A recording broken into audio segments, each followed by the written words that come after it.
सबको सीता माता को ढूंढना चाहिए। सच है। अरे अरे, यहाँ देखो सब लोग, कदाचित हमें यहाँ जल प्राप्त हो सकता है। देखो देखो, यहाँ क्रौंच, सारस आदि पक्षी गुफा से बाहर आए हैं, अतः निश्चित ही जल है। और तो और यहाँ के पेड़ पौधे भी हरे भरे दिखाई दे रहे हैं। हाँ हाँ, चलो चलो।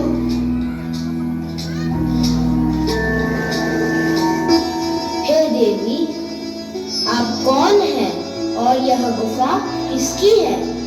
हमें भूख प्यास तथा यात्रा की थकान से कष्ट हो रहे हैं। जल की अपेक्षा से हम यहाँ आए हैं, किंतु हम यह जानने के लिए उत्सुक हैं कि यह किसी राक्षस की माया तो नहीं। अतः हमने किसी वृक्ष के फल को छुआ भी नहीं है। कृपा करके आप हमारा भ्रम दूर करें। ऐसे भयंकर निर्जन वन में इतना परिपूर्ण प्रदेश कैसे हो सकता है? राक्षसों के जो विश्वकर्मा है, उन मायासुर ने इस समृद्ध प्रदेश का निर्माण किया है। मेरा नाम स्वयं प्रभा है और मैं यहाँ की रक्षक हूँ। पहले कुछ जल और फल का आस्वाद लेकर अपनी थकावट दूर करें। अब आप मुझे अपना परिचय दीजिए तथा किस उद्देश्य से यहाँ तक आए हैं, यह भी बताइए। हे देवी, इस जगत के राजा दशरथ जी के कुमार अपने बंधु लक्ष्मण तथा पत्नी सीता के साथ वन में आए थे। अपने पिता की वचन पूर्ति के लिए वन में निवास कर रहे थे, किंतु जनस्थान में किसी निशाचर ने सीता माता का बलपूर्वक हरण कर लिया है। वानर श्रेष्ठ सुग्रीव भगवान श्री राम के मित्र हैं। राजा सुग्रीव ने अंगद आदि प्रधान वानर वीरों के साथ सीता माता को खोजने के लिए हमें दक्षिण की ओर भेजा है। पूरा प्रदेश छान डाला और माता सीता का कहीं पता न चला। कृपा करके हमारा मार्गदर्शन करें। जो एक बार इस गुफा के अंदर प्रवेश कर लेता है, वह बाहर नहीं जा पाता। किंतु प्रभु श्री राम के प्रति आपका प्रेम देखते हुए मैं अवश्य आपकी सहायता करूंगी। गुफा से बाहर जाने के लिए आप सभी को अपनी आंखें बंद करनी होंगी और मैं आप सभी को समुद्र तट पर पहुंचा दूंगी। धन्यवाद देवी, धन्यवाद।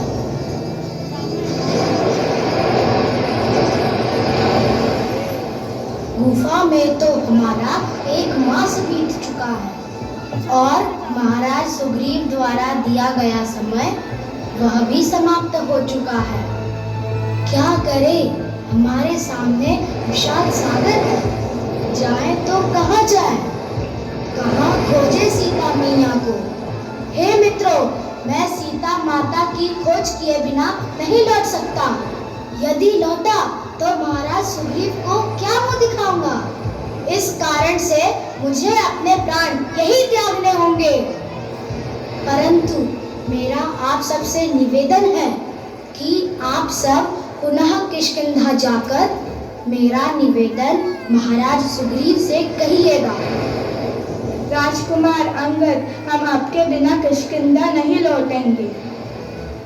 हाँ हाँ, हम नहीं लौटेंगे। प्रभु श्री राम ने अपने पिता के शब्दों का मान रखने के लिए 14 वर्षों का वनवास स्वीकार किया। किस दुष्ट राक्षस ने सीता माता का हरण कर लिया।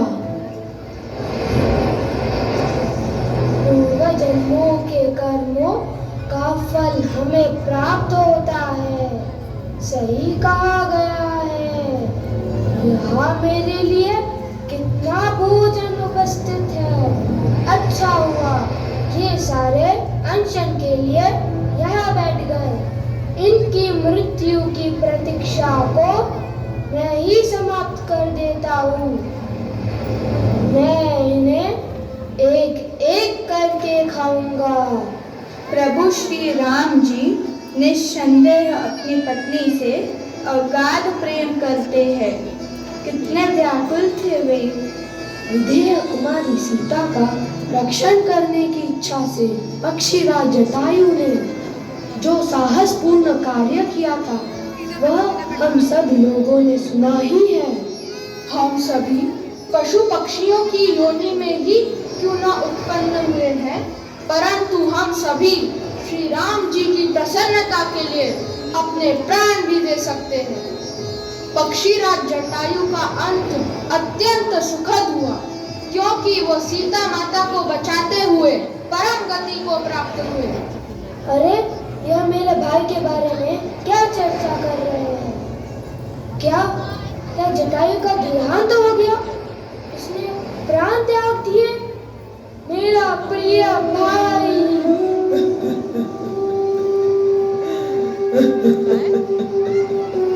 मुझे अवश्य इनसे चर्चा करनी चाहिए और मुझे जानना चाहिए कि कौन है वो राक्षस जिसने मेरे भाई का वध किया।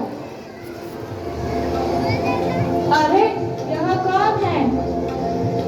मैं जटायु का भाई संपाति हूँ। हे पक्षीराज, श्री राम अपने पिता के वचन पूर्ण करने के लिए इस जनस्थान में आए थे। तभी एक राक्षस ने उनकी पत्नी सीता माता का हरण कर लिया। सीता माता का रुदन सुनते हुए जटायु ने देख लिया। तब जटायु और राक्षस का युद्ध हुआ और उस नृशंस राक्षस ने उनका वध कर दिया। हम चारों दिशाओं में माता सीता की खोज कर रहे हैं, परंतु ऐसा लगता है हम उन्हें नहीं खोज पाएंगे। इसलिए पुनः किष्किंधा जाने के बजाय हम यहाँ प्राण त्यागने के लिए बैठे हैं। हे पक्षीराज, क्या आप हमारी सहायता कर सकते हैं? यदि आप उस राक्षस का निवास स्थान जानते हैं तो कृपया हमें बताने का कष्ट करिए। एक दिन मैंने उस दुरात्मा रावण को देखा था। वह गहनों से सजी हुई एक रूपवती स्त्री को उठाकर लिए जा रहा था। वह माननी, हे राम, हे लक्ष्मण, रोती हुई अपने गहने फेंकती हुई उससे छूटने का प्रयास कर रही थी। यह रावण यहाँ से पूरे 400 कोस के अंतर पर रहता है। उस द्वीप का निर्माण विश्वकर्मा ने किया है। वह अत्यंत रमणीय द्वीप है। उस द्वीप का नाम लंकापुरी है। मैं देख पा रहा हूँ सीता भयानक राक्षसियों से घिरी हुई है। वे सभी उसे घेर कर बैठी है। क्या पक्षीराज, आप और कुछ भी देख पा रहे हैं?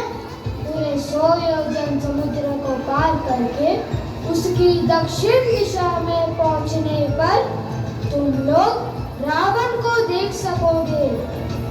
अतः हे वानरों, समुद्र को पार करने के लिए शीघ्रता पूर्वक अपने अपने पराक्रम का परिचय दो। सज्जनों, तुम सब में कौन ऐसा तेजस्वी है जो इस विशाल समुद्र को लांघ सकता है? विषाद मत करो। जो पराक्रम का अवसर आने पर विषादग्रस्त होता है, उसके तेज का नाश हो जाता है। श्रेष्ठ वानरों, तुम लोगों में कभी किसी की गति नहीं रुकती, इसलिए समुद्र को लांघने में जिसकी जितनी शक्ति हो वह बताओ। मैं गज 10 योजन की छलांग मार सकता हूँ। मैं गवाक्ष 20 योजन तक चला जाऊंगा। मैं शरद 30 योजन मैं गुंतुपातन 50 योजन तक जा सकता हूँ। मैं सुषेण, मैं 80 योजन तक जाने की प्रतिज्ञा करता हूँ। यद्यपि मेरी आयु अधिक है, फिर भी मैं 90 योजन तक चला जाऊंगा। मैं तो 100 योजन तक दूरी लांघ जाऊं, किंतु पुनः वापस आने की शक्ति मुझ में रहेगी, ऐसा मैं निश्चित रूप से नहीं कह सकता। हमें पूरा विश्वास है अंगद, तुम 1 लाख योजन तक भी जा सकते हो, परंतु तुम यहाँ सबके अधिनायक हो, इसलिए तुम्हें भेजना उचित नहीं है। यदि मैं नहीं जाऊंगा तो दूसरा भी कोई श्रेष्ठ वानर जाने के लिए उत्सुक नहीं होगा। वानरों में वीर महाबली हनुमान, तुम एकांत में जाकर चुपचाप क्यों बैठे हो? कुछ बोलते क्यों नहीं? हनुमान, तुम वानर राज सुग्रीव के समान पराक्रमी हो, कश्यप जी के महाबली पुत्र और समस्त पक्षियों में श्रेष्ठ। जो विनता नंदन गरुड़ है, उन्हीं के समान तुम भी विख्यात, शक्तिशाली एवं तीव्रगामी हो। महाबली महाबाहु पक्षीराज गरुड़ को मैंने समुद्र में कई बार देखा है। तुम्हारा तेज और पराक्रम भी उनसे कम नहीं है। हे कपि, अंतरिक्ष में जाकर जब तुम सूर्य के पास पहुंच गए थे, तो तुम स्वयं को ही समुद्र लांघने के लिए क्यों नहीं तैयार करते?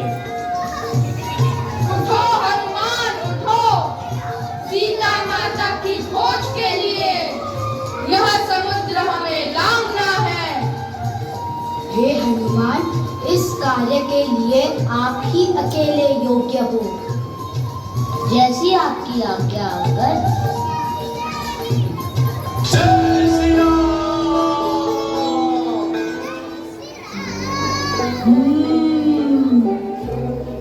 यह लंका नगरी तो सच में बहुत ही